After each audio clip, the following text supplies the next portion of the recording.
नमस्कार दोस्तों। हर किसी व्यक्ति के अंदर एक सवाल ज़रूर रहता है कि क्यों एक इंसान दिमाग से नहीं निकलता। दिन भर रात भर 24 घंटे उसी इंसान का ख्याल माइंड में क्यों चलता है। अगर आप भी किसी ऐसी बात से परेशान हैं तो ये वीडियो आपके लिए बहुत हेल्पफुल साबित हो सकती है, लेकिन आप इसे पूरा ज़रूर देखें। और अगर आपका कोई भी ऐसा व्यक्ति, कोई प्रियजन इस चीज़ से परेशान हो तो उसे भी शेयर ज़रूर करें। चलिए वीडियो में आगे बढ़ते हैं। इसमें मैं आपसे शेयर करूंगी कि आखिर में इसका स्पिरिचुअल कनेक्शन क्या है, साइकोलॉजी इसके बारे में क्या कहती है, कोई भी चीज़ हमारे साथ इस तरह से क्यों होती है, ये आत्मिक कनेक्शन होते हैं या सिर्फ हमारे दिमाग की एक सोच। तो अगर आप भी इस चीज़ से परेशान और जानना चाहते हैं तो इस वीडियो को अंत तक ज़रूर सुनें।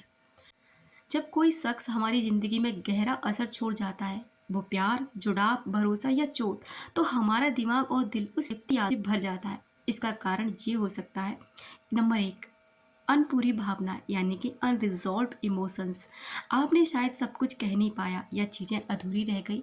वो व्यक्ति से आप सारी बातें नहीं कर पाए जो आप उसे करना चाहते थे, उस समय उसे बताना चाहते थे, और वो सारी की सारी चीज़ें अधूरी रह जाती हैं और इस कारण से आपका दिमाग बार बार उसकी ओर आपको इशारा करता है। नंबर दो पर आता है डोपामीन अटैचमेंट। जब हम किसी से जुड़ते हैं तो ब्रेन में केमिकल्स जैसे डोपामीन, ऑक्सीटोसिन रिलीज होता है। ये एक तरह का लत जैसा असर डालते हैं। जैसे हमें किसी चीज़ की एडिक्शन हो जाता है ना, अल्कोहल का, स्मोकिंग का, ड्रग्स वगैरह किसी भी चीज़ का असर होता है। ठीक इसी तरह से ना ये भी एक तरीके से लत होती है। एकदम आपके अंदर एक क्रेविंग होगी उस इंसान से बात करने के लिए, क्योंकि ये इसी तरह से काम करता है। नंबर तीन पर आता है आशय और कल्पनाएं। हम भविष्य की कल्पना उस व्यक्ति के साथ करने लग जाते हैं और जब वो नहीं होता तो ब्रेन उस गैप को भर नहीं पाता है। नंबर चार पर आता है ईगो या इनसिक्योरिटी। कभी कभी ये मुझे क्यों छोड़ के चला गया, या क्या मैं कम था या कम थी, मुझ में ऐसा क्या नहीं था जिस इंसान ने मुझे चीट करा, जैसे विचार भी हमें उस व्यक्ति से चिपकाए रखते हैं। आप ये गौर ज़रूर करें कि क्या इन सभी चीज़ों में से आपके साथ कोई ऐसा है जो आपको ये चीज़ परेशान कर रही है। अब बात करेंगे रूहानी कनेक्शन क्या होता है। रूहानी कनेक्शन एक ऐसा जुड़ाव होता है जो केवल शरीर या मन से नहीं बल्कि आत्मा से महसूस होता है। इसमें लगता है जैसे आप उस इंसान को पहले से जानते हैं, जैसे पास्ट लाइफ या कोई गहरा रिश्ता। बिना बोले भी उसकी भावनाएं आप समझ लेते हैं, उसका दर्द या खुशी आपको महसूस होती है। लेकिन ये जुड़ाव इतने गहरे हो सकते हैं कि ये आपको खुशी भी दे सकते हैं और ये आपके लिए एक दर्दनाक, एक बहुत ही ज़्यादा दर्दनाक घटना भी बन सकते हैं जब अगर वो रिश्ता टूट जाए, वो शख्स आपकी दुनिया से दूर चला जाए। अब समझते हैं साइकोलॉजी इसको क्या कहती है। साइकोलॉजी रूप से इसे ऑब्सेसिव थिंकिंग, इमोशनल डिपेंडेंसी या फिर अटैचमेंट स्टाइल का हिस्सा मानता है। नंबर एक पर आता है एंजियस अटैचमेंट। ऐसा इंसान लगातार जुड़ाव ढूंढता है और छोड़ दिए जाने से डरता है, यानी कि उसे कोई छोड़ ना दे, इसलिए वो लगातार उसके पीछे पड़ा रहता है। नंबर दो पर आता है लाइमरेंस। किसी के बारे में बार बार सोचते रहना, उसे रोमांटिक रूप से आदर्श बना लेना। किसी इंसान को हम ये फील करते हैं कि ये इंसान हमारी लाइफ में होगा तो हमारी लाइफ अलग ही लेवल पर होगी, या ये इंसान हमें वो वाला प्यार देगा जो हम चाहते हैं। तीन पर आता है अनरिजॉल्व ट्रॉमा। पुराने अनुभव या आघात आपको बार बार उस इंसान की तरफ खींच सकते हैं, भले वो इंसान अच्छा ना हो, भले वो इंसान आपके साथ बहुत गलत करके गया, लेकिन फिर भी आपको उसकी तरफ खिंचाव महसूस कराते हैं। तो अब आप इन सभी चीज़ों में से अपना देखें कि आपके साथ में क्या फ़ील करते हैं आप उस इंसान के साथ में। क्या आपको रूहानी कनेक्शन फ़ील होता है, या सिर्फ़ महज़ आपकी दिमाग की कोई लत, या आपको लगता है कि आप ना उस इंसान ने बहुत गलत किया लेकिन फिर भी आप उसके बारे में सोचते रहते हैं। तो ये सब साइकोलॉजी क्या कहती है। तो अपने केस को अच्छे से इसमें से समझें कि आपके साथ में ऐसा क्यों हो रहा है। अब बात करते हैं कैसे मुक्ति पाएँ। प्रैक्टिकल स्टेप्स कैसे लें। नंबर एक, भावनाओं को पूरी तरह महसूस करें, उन्हें बिल्कुल भी ना दबाएं।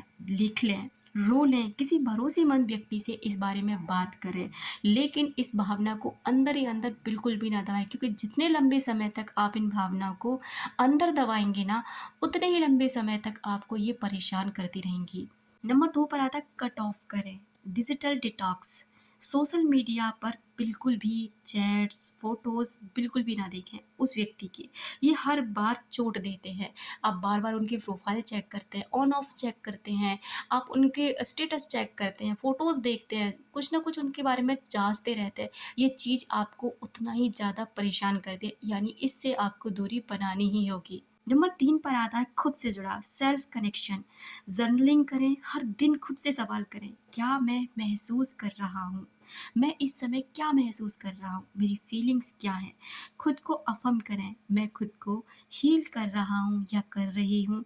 मैं पूरी हूँ, मैं पूर्ण हूँ, संपूर्ण हूँ और मैं अनंत हूँ। मैं पूर्ण हूँ, संपूर्ण हूँ और अनंत हूँ। इस तरह से खुद को अफ़र्म करें। नंबर 4 पर आता है नई चीज़ें शुरू करें। कोई नया कोर्स, हॉबी या फ़िटनेस रूटीन, कुछ भी आप अपने आप में बदलाव लाने के लिए कुछ भी कोशिश करते हैं, अपनी फ़िज़िकल, अपनी मेंटल हेल्थ को सुधारने के लिए आप कोई रूटीन फ़ॉलो कर सकते हैं, कहीं जिम जॉइन कर सकते हैं, अपनी हॉबीज़ पे काम कर सकते हैं, अपनी पढ़ाई दोबारा से स्टार्ट कर सकते हैं। नंबर 5 पर है थेरेपी या काउंसलिंग लें। यदि ये भावनाएँ लंबे समय से बनी हुई हैं, तो थेरेपी बहुत असरदार साबित हो सकती है। और नंबर 6 पर आता है स्पिरिचुअल डिस्कनेक्ट करें। एक छोटा-सा क्लोज़र रिचुअल करें। जैसे एक पत्र लिख लें। उस पत्र पर वो सारा दर्द लिखें, वो सारी तकलीफ़ लिखें जो अभी आपके अंदर चल रहा है, मौजूद है, सबको लिख लें और उसे जला दें। कहीं पे भी जला लें, आप अपनी गैस जलाते हैं उस पे जला लें, मोमबत्ती जला के किसी दीपक से उसको पूरी तरह से जला लें और मन ही मन कहें, मैं तुम्हें माफ़ करता हूँ या करती हूँ। मैं तुम्हें आज़ाद करता हूँ या करती हूँ। तुमने मेरे साथ जो किया मैंने तुम्हें उसके लिए माफ़ किया और मैंने जो तुम्हारे साथ किया मैंने खुद को भी उसके लिए माफ़ किया और तुम भी मुझे माफ़ करो। अब मैं आज़ाद करती हूँ तुमको भी और खुद को भी। अब मैं आज़ाद करता हूँ उस सारी गलतियों के लिए तुमको भी और खुद को भी। अब मैं मुक्त हूँ। अब मैं पूरी तरह से आज़ाद हूँ और तुम भी आज़ाद हो।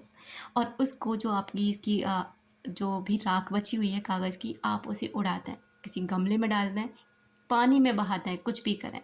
आप देखेंगे आपको कितना अच्छा रिज़ल्ट, इसका रिज़ल्ट अमेज़िंग है। आप करके ज़रूर देखें, आप धीरे-धीरे होगा। आप हताश ना हो, निराश ना हो, बिल्कुल परेशान ना हो। मुश्किल हो सकता है, मुमकिन भी है। आप अकेले नहीं हैं, आपके साथ पूरा ब्रह्मांड है। खुद की हीलिंग करें, खुद को प्यार करें, खुद को खुशियों से ऐसे भर लें कि किसी और की खुशियों की आपको ज़रूरत ही ना हो। Thank you so much. अपना रखें ख़याल, अपनों का रखें ख़याल, जिसे आप अट्रैक्ट कर सकें ढेर सारा प्यार और ढेर सारी खुशियाँ। मिलते हैं अपनी नेक्स्ट वीडियो में।